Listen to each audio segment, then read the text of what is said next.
민주당은 진실로 변해야 한다. 소준섭 전 국회도서관 조사관. 민주당. 아마 많은 사람들에게 이보다 더 애증이 교차되어 온 대상도 드물 것이다. 민주당은 개혁에 특별히 서툴렀고 무능했다. 공수처 설치는 그 대표적인 사례이다. 몇 년에 걸쳐 공수처만 만들면 모든 문제가 해결될 것처럼 난리법석이었다. 그러나 지금의 공수처 모습은 야무졌던 그 생각들이 얼마나 잘못된 방향이었는가를 단적으로 웅변해주고 있는 증거이다. 또 검찰개혁을 그토록 주창하였지만 정작 자신들이 임명한 검찰총장에게 검찰개혁은커녕 정권을 그대로 헌납하는 결과를 빚어냈을 뿐이다.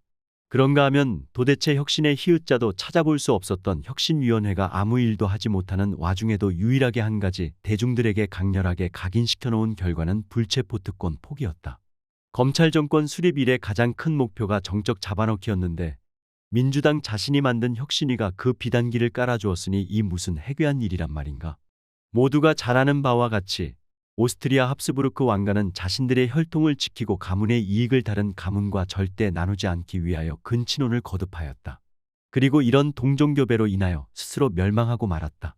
민주당은 DJ와 노무현 정부를 거쳐 어느덧 수십 년 동안 청와대 비서 출신이나 당뇨 출신들의 동호회 수준으로 동종교배를 연상시키는 그러한 류의 재생산 과정을 거듭해왔다.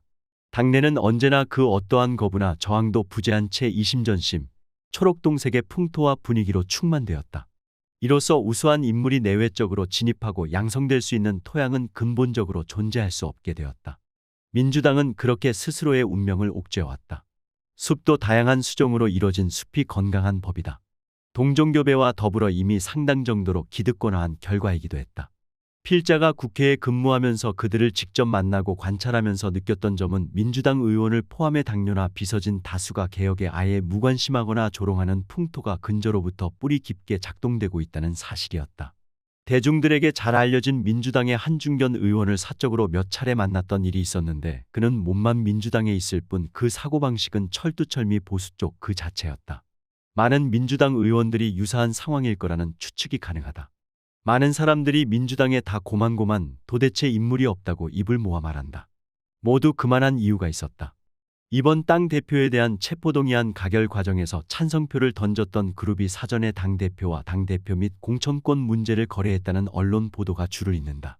민주당에는 오랫동안 세상 모든 것보다 바로 당권이 가장 중요하며 그래서 당권 장악을 위해서라면 무엇이든 할 수 있고 아니 반드시 무엇이든 해야 한다는 사고방식이 지배적이었다. 어차피 보수당이 정권을 잡아본들 임기 한 번, 길어야 두 번 하다가 실증을 느낀 유권자들의 표를 얻지 못해 정권을 내놓게 되어 있고 결국 민주당 자신들에게 정권이 넘어오게 되어 있다는 굳은 신념이다. 이것이 그들의 생각하는 민주주의의 원리였다.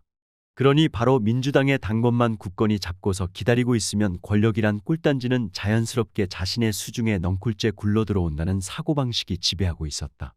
촛불항쟁 과정에서 다시 증명되었듯 그들에게 시민들이야 단지 선거 당일 표만 찍는 권리만 있는 그런 존재였다. 촛불 시민들은 또 다른 차원에서의 개돼지였다. 그러나 인류 역사란 그리고 정치란 그렇게 간단하지만은 않다. 촛불항쟁에 대한 그러한 시각과 행태의 결과가 바로 오늘의 검찰정권 탄생이다.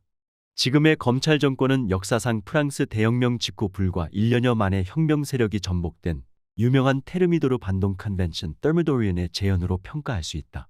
주지하듯 민주당은 촛불항쟁의 성과를 자신들이 송두리째 독점하였다. 우리 사회에서 논공행상이라 하면 일반적으로 좋지 못한 이미지가 있다. 그러나 다른 측면에서 보자면 논공행상이란 일종의 신상필벌로서 합리적인 측면이 일정하게 존재한다. 촛불항쟁에서 논공행상을 생각한다면 당연히 촛불 시민들이 그 주역이었지만 당시 미미한 공헌을 했을 뿐인 민주당은 단지 제도권 정당이란 이유 하나만으로 성과를 독점한 것이다. 1987년 6월 항쟁의 경우는 이와 상이한 양상을 보였다. 처음부터 제도권 야당이 직선제쟁 취투쟁을 전개하면서 투쟁의 불길을 지폈고 이 제도권 야당의 전대협 세대가 결합되면서 상당한 시너지 효과를 거둘 수 있었다.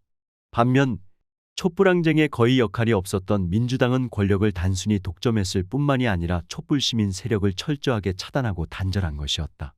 이 과정은 우리 사회 민주주의 역사의 전진이라는 장엄한 흐름을 인위적으로 차단하고 단절한 커다란 과오였다. 검찰 정권은 일제강점기 이래 비약적으로 권력을 축적, 팽창시켜온 검찰 조직이 이러한 독점과 단절이라는 비옥한 토양을 자양분으로 하여 마침내 권력을 장악한 역사의 반동이다. 우연이 아니라 필연이었다. 지금 대중들은 보수 세력을 혐오하지만 그에 못지않게 민주당도 전혀 좋아하지 않는다. 많은 대중들의 생각에 민주당은 능력도 없고 그다지 깨끗하지도 않으며 수구하했다. 게다가 위선적이기까지 하다. 실망감과 배신감은 상당히 깊다. 민주당 자신들이 생각하는 그 굳건한 정치 철학과 서툰 정치공학을 버려야 한다. 더 이상 상대의 약점에만 의존하고 편승하는 기생 정치로부터 벗어나야 한다. 그러기엔 본인들의 약점이 너무 크다. 민주당이 변화를 거부한다면 위기는 더욱 가중되고 심화될 것이다. 지난 대선에서 젊은 층의 대규모 이반은 이미 그러한 점을 분명하게 경고한 것이었다. 민주당은 진실로 변해야 한다.